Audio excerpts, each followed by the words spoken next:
மனித ஆற்றல் அதிகமாக அதிகமாக அவனுக்கு வேலை வாய்ப்புகள் அதிகமாக இருக்கும், சோர்ஸ் நிறைய கிடைக்கும் இல்லைங்களா. ஸோ அப்போ அவனுக்கு வந்து வேலை வாய்ப்பு இல்லை அப்படிங்கிற ஒரு பிரச்சனை ஏற்படாதுங்கிறாங்க. அதுக்கடுத்தது வந்து இதனுடைய முக்கிய அம்சங்கள் என்ன அம்சமாக பார்க்கப்படுது, மனிதாற்றல் அணுகுமுறையினுடைய முக்கிய அம்சமாக என்ன பார்க்கப்படுது அப்படின்னு பார்த்தீங்கன்னா, ஃபஸ்ட்டு வந்து பார்த்தீங்கன்னா கல்வி தான் முக்கியம் இல்லைங்களா. கல்வி இல்லாமல் எதுவுமே நம்மளால செய்ய முடியாது. ஸோ கல்வி அப்படிங்கிறது ரொம்ப முக்கியமாக இருக்குது. அவனுடைய திறன்கள், அவனுடைய திறமைகள், அவனுடைய ஸ்கில்லை டெவலப் பண்ணி கொண்டு வர்றது, அவன் ஒரு ஒரு சொசைட்டியில் ஒரு தனி மனிதனாக முன்னேற்றம் அடைகிறது எல்லாத்துக்குமே மூலாதாரமாக இருக்கிறது கல்வி. அதுக்கடுத்தது தொழில் பயிற்சி. இப்போ நம்மளுக்கு முன்னாடியே தெரியும், முதல்ல இருந்தே நம்ம இப்போ வரைக்கும் வெறுமனே கல்வி படிக்கிறத விட கல்வியோடு சேர்ந்து தொழில் பயிற்சியும் நம்ம பழகிட்டு வரோம் இல்லைங்களா. ஸோ நம்மளுடைய கல்வி முறை எப்படி இருக்குது அப்படின்னு பார்த்தீங்கன்னா, தொழில் பயிற்சியோடு இணைந்த கல்வி முறையை தான் நம்ம பின்பற்றிட்டு வரோம். ஸோ அந்த கல்வியினுடைய தொழில் பயிற்சி நம்ம கற்றுக்கிறது மூலியமா உங்களுக்கு தெரியும், காந்தியடிகள் அப்பவே சொல்லியிருக்காங்க 1986 நியூ எஜுகேஷன் பாலிசி படி 1986 அவர் சொன்னார் ஆதார கல்வியை கொண்டு வரணும்னு சொல்லியிருக்காங்க. சரி இல்லைங்களா. ஸோ ஆதார கல்வி அவர் எதுக்கு கொண்டு வர சொன்னாங்க அப்படின்னா, ஒருத்தர் கல்வி படிச்சுட்டான் அப்படின்னா மட்டும் அவனால் போய் சமுதாயத்தில் முன்னேற்றம் அடைய முடியாது. அவனுக்கு தொழில் சார்ந்த பயிற்சிகள் வந்து கொடுத்து கல்வி வந்து முடிக்க வைக்கணும். அப்போ அவனோட பாடத்திட்டத்தில் தொழில் சார்ந்த பயிற்சி கொடுத்து அவனோட பாடத்திட்டத்தில் அந்த கல்வியை கொண்டு வரணும் அப்படின்னு சொன்னாங்க. சரிங்களா. ஸோ அவனுக்கு வந்து என்ன சொல்கிறாங்கன்னா, அடிப்படை பெண் குழந்தைகளாக அடிப்படை கைத்தொழில் என்னாச்சும் நம்ம கற்றுக் கொடுக்கணும் அப்படிங்கிறாங்க. சரிங்களா. ஸோ தொழில் பயிற்சியோட இணைந்த கல்வியை நம்ம கொடுக்கணும் அப்படிங்கிறாங்க. அதுக்கடுத்தது முக்கிய அம்சமாக பார்க்கப்படுறது என்ன அப்படின்னு பார்த்தீங்கன்னா, ஆரோக்கியம் அப்படின்னு பார்த்தீங்கன்னா, இப்போ வந்து நிறைய மனநிலை குறைபாடு அதிகமாக ஏற்படுது இல்லைங்களா.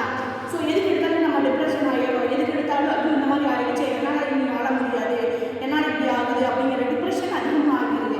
அதனால அவன் வந்து தன்னால் வாழ முடியாது அப்படிங்கிற நிலைமையில அவன் வந்து உயிரை மாற்றிக்கிறான். ஸோ இந்த ஆரோக்கிய குறைபாடு அப்படிங்கிறது வந்து தீர்க்க ஒரே காரணம் அப்படின்னா கல்வி மூலம் தீர்க்கப்படலாங்கிறாங்க.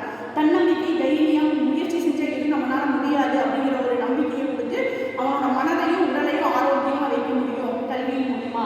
ஸோ ஆரோக்கியம் அப்படிங்கிறது ரொம்ப முக்கியம் அப்படின்னு சொல்றாங்க. சரிங்களா. அடுத்தது வந்து என்ன சொல்றாங்கன்னா, ஆயுள் முழுக்க கற்றல் அப்படிங்கிறாங்க. ஒரு மனுஷன் வந்து படிச்சுட்டா போதும், வேலைக்கு போனால் போதும் அப்படிங்கிறதோட இல்லாமல் வாழ்க்கை நம்ம எவ்வளோ நாள் வாழ்றோமோ அது வரைக்கும் புதுசாக யுகங்கள் வந்து புதுசாக மாறிக்கிட்டே இருக்கு இல்லைங்களா.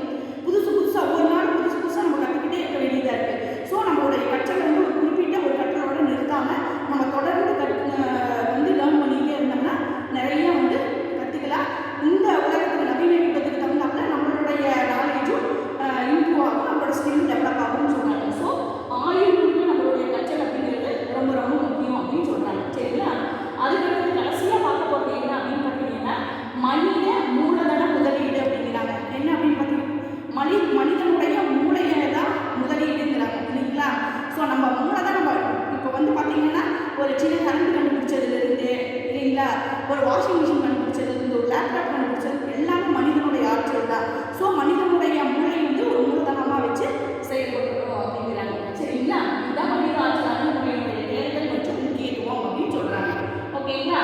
இப்போ அடுத்தது அப்படின்னு பார்த்தீங்கன்னா பயன்களை பற்றி பார்க்கலாம். இப்போ மனித ஆற்றல் அணுகுமுறையினுடைய பயன்கள் என்னென்ன அப்படின்னு பார்த்தீங்கன்னா, பொருளாதார வளர்ச்சி. இது எல்லாமே நம்ம பண்ணியாச்சு. மனிதன் ஆற்றல் வந்தாச்சு, படித்தாச்சு, அவனுக்கு எல்லா இதுவும் கற்றுக்கிட்டான், எல்லாமே அவனால் பண்ண முடியும், அவனோட உடல் உழைப்பை கொடுக்க முடியும், எல்லாமே பொருளாதார முன்னேற்றம். இது எல்லாமே இதிலிருந்து என்ன பயன்கள் நம்ம அடைகிறோம் அப்படின்னு பார்த்தீங்கன்னா, பொருளாதார வளர்ச்சி. நம்ம சமூகத்தில் வந்து ஒரு வளர்ச்சி மிக்க மனிதனாக நம்ம உருவாகிறதுக்கும், நம்மளால சமுதாயம் ஒரு வளர்ச்சி அடைந்த சமுதாயமாக உருவாகிறதுக்கும் பொருளாதார வளர்ச்சி ஏற்படுது அப்படிங்கிறாங்க. சரிங்களா. அதுக்கடுத்தது சமூக சமநிலைனா என்னங்க, இப்போ இந்தியா நல்ல வல்லரசு நாடாக இருக்குது, குஜராத் வந்து படிப்பில் பின்தங்கி இருக்குது, இனி வந்து படிப்பு நிறைய இல்லை, பீகார் மாநிலம் பின்தங்கிய மாநிலமாக இருக்குது அப்படின்லாம் சொல்கிறாங்க. ஸோ இந்த மாதிரி ஏற்றத்தாழ்வுகள் இல்லாமல் சமநிலையான ஒரு பொருளாதார வளர்ச்சியும் சரி, கல்வி அறிவியலையும் சரி, ஒரு சமநிலையை நம்மளால் அடைய முடியும் அப்படிங்கிறாங்க. சரிங்களா.